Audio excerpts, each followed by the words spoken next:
Hi everyone, I want to talk about the Gauntlet, which is releasing later today. I've already made a video talking about the Rogue Barrage build and this kind of stuff, and well, let's see how it will go, I guess, with the Gauntlet. It doesn't really seem to be super exciting. The hype levels are very low.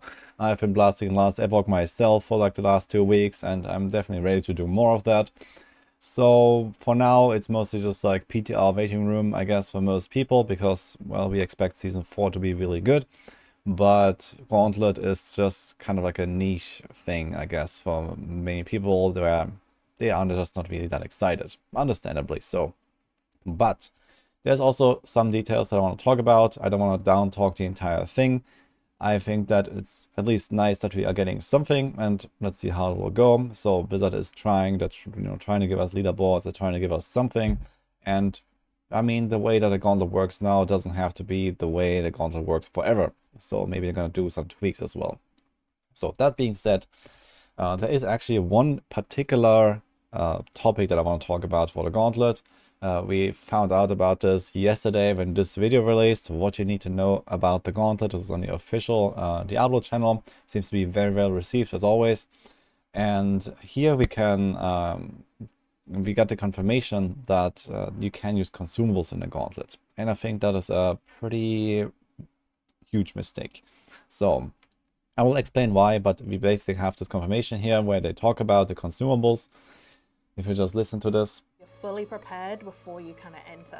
You can use consumables so you can kind of maximize your build. And yeah, basically, I don't really like that at all.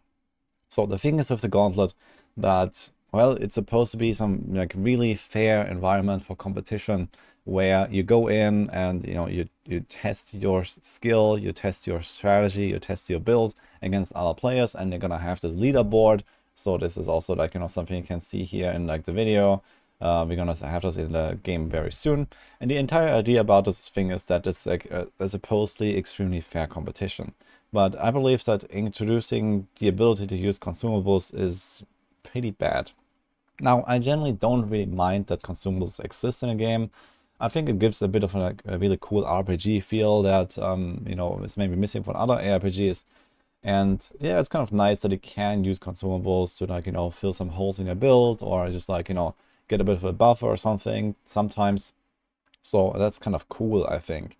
But for the Gauntlet, I think they really have no place. And well, the reason is that you just get kind of gatekept entirely from trying to participate at the high end of the competition. Now, the way that I suppose this will usually go for especially the more competitive crowd is that, first 1 or 2 weeks of a season, you're gonna mega blast, you're gonna build up your character, you're gonna do all the content, have your uber uniques ready, and then you're just gonna make your Gauntlet build and leave your character there. And every week you're gonna come back, you're gonna log in, and you're gonna blast and try to get some ranks. So this is how a blaster will approach this basically in the future for someone who's actually serious about those leaderboards. Now, what will happen is that if you want to get rank 1 or anywhere close to that, well, you have to use everything you can, and that means you have to use consumables. And it turns out consumables in this game are extremely expensive, and some of them are even not craftable. And this means that for someone who is not overly invested in farming consumables every single week, they will just kind of be out of the top end competition without really having a weaker character, and without really for any reason really. So I can show you a little bit what I got on my character. So just a little bit of a reference here. I have currently 2,700 Forgotten Souls. I've probably farmed Hell Tides more than almost anyone else in this season. And obviously I was not really holding back on spending them. So, with that amount of Forgotten Souls, I was throwing them on everything. So I probably had like 4,000 plus Forgotten Souls this season. Farming something like 150 Duriel summons all by myself, and then doing rotas, etc., just so I can get my Uber uniques. So I've done a lot of farming, way more than almost everyone else. So that nets me, well, not really all too many flowers and stuff. So I have not really crafted a lot of things. So you see here I have like around 1,000 or so of all of these flowers, and I do pick them up most of the time whenever I go around. I've also done obviously a lot of whispers to go with the Helltide farm, so I can, you know, get those Varshan mats. So I found like roughly 300 Grigars and roughly 300 Varshans, and this is kind of what I got. And it's really not all that much. Now, of course, you could like focus a little more on actually picking those flowers, but at that point, you know, it's getting a bit too much, I guess. So this is basically what I got, and I almost never spend any of this. So I basically just don't craft anything. I was just kind of like saving this up for, well, I guess now. Now the thing is, what can I actually do with this? Well, I can craft 39 Chorus of War, for example. And well, since you can use elixirs, you will also be able to use incenses. And if you don't use incenses, well, you're just going to be like 5% weaker than the other guy. And if you don't use the right elixir, you're going to be another 10% weaker than the other guy. And well, it kind of adds up. Now, personally, I'm, you know, very much used to fighting an uphill battle, you know, just remembering the Diablo 3 times with Infinite Paragon grind. So something like a 10-15% gap for me is, you know, not really too crazy. However, it doesn't have to be this way, and I think it will really upset a lot of people, including myself. You know, I don't want to have this kind of like artificial gap that, you know, this will create between players.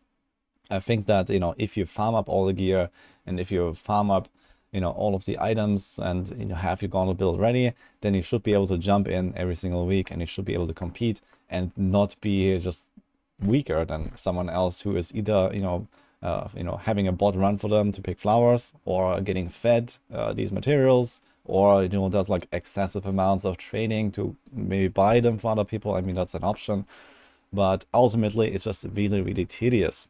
And, you know, there doesn't need to be a reason to include any consumables. But yeah, going back to how much I can actually do with this, well, 39 Chorus of War, this is the most expensive one here, I guess, is the tier 3 instance, and gives you 40 to all stats. So that's like a few % damage increase. You can maybe activate some of your Paragon nodes. You know, that's really powerful. And then you're always going to have like a tier 1 and tier 2 instance. So for example, there are these like 25 main stat things here. This is another little bit of damage. And maybe you want to fix your resistances with one of these instances. And yeah, you can see I just can't really craft that many of them. I have 900 Angel Breath. So this is also kind of like a limiting factor here. I could craft a total of 180 of these instances, and you want to use 3 at a time.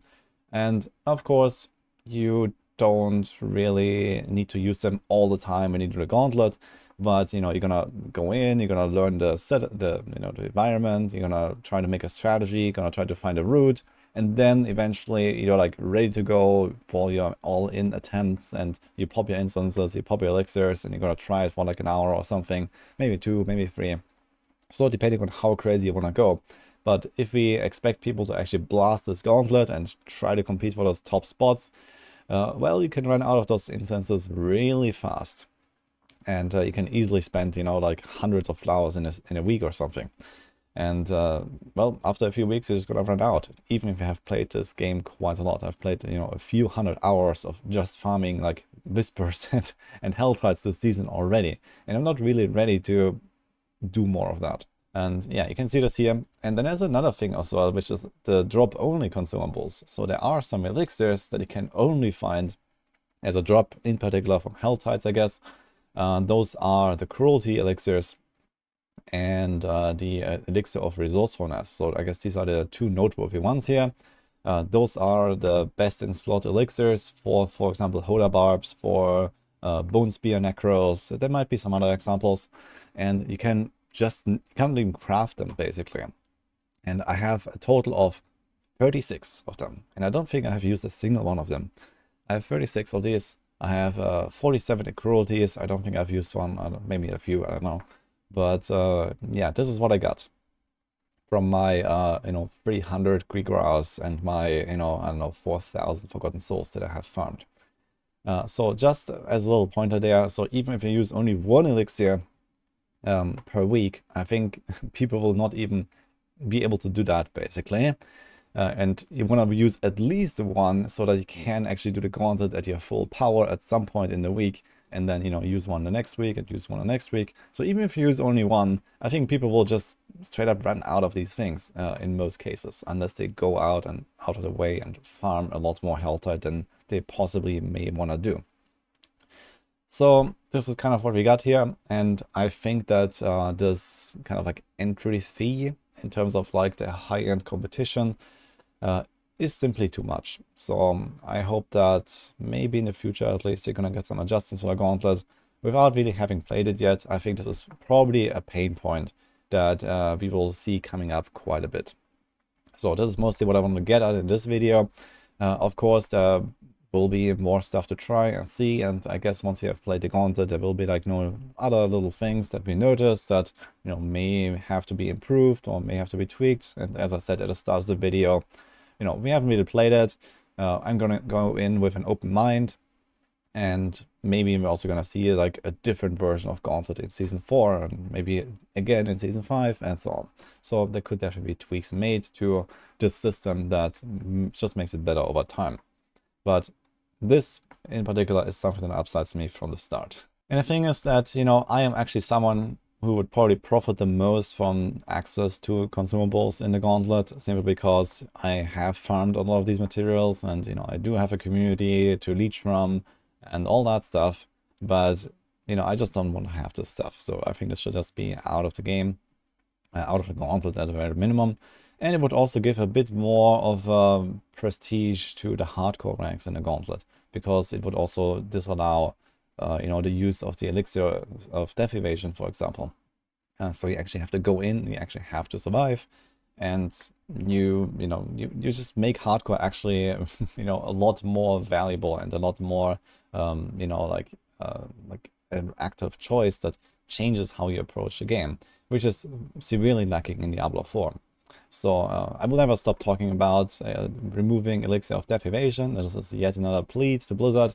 Please get rid of this thing entirely. But as long as this doesn't happen, I think it wouldn't be such a bad idea to keep it out of the Gauntlet at least as well. Because, you know, just like locking out all of the consumables would lock this one out, and it would actually make the competition a lot more interesting. In any case, this is my video for a pre-Gauntlet launch. Let's see what will happen. I can also tell you that we have been updating some of our Maxwell guides, so there will be new Gauntlet variants that you can find now. I can show this real quick. We're also going to have a Gauntlet tier list for the builds and all that stuff. So there's some stuff coming here, and we've been doing some like update work here. So you can see this here, and you scroll down to the variants, we have the Gauntlet stuff here. So this is like, for example, my Twisting Blades guide, and similar in other guides. So if you're looking for any of those, you can find them there. So that's it for this video here. I hope you enjoyed this. Wish you good luck in the Gauntlet. Let's see what happens, and I'll see you guys next time.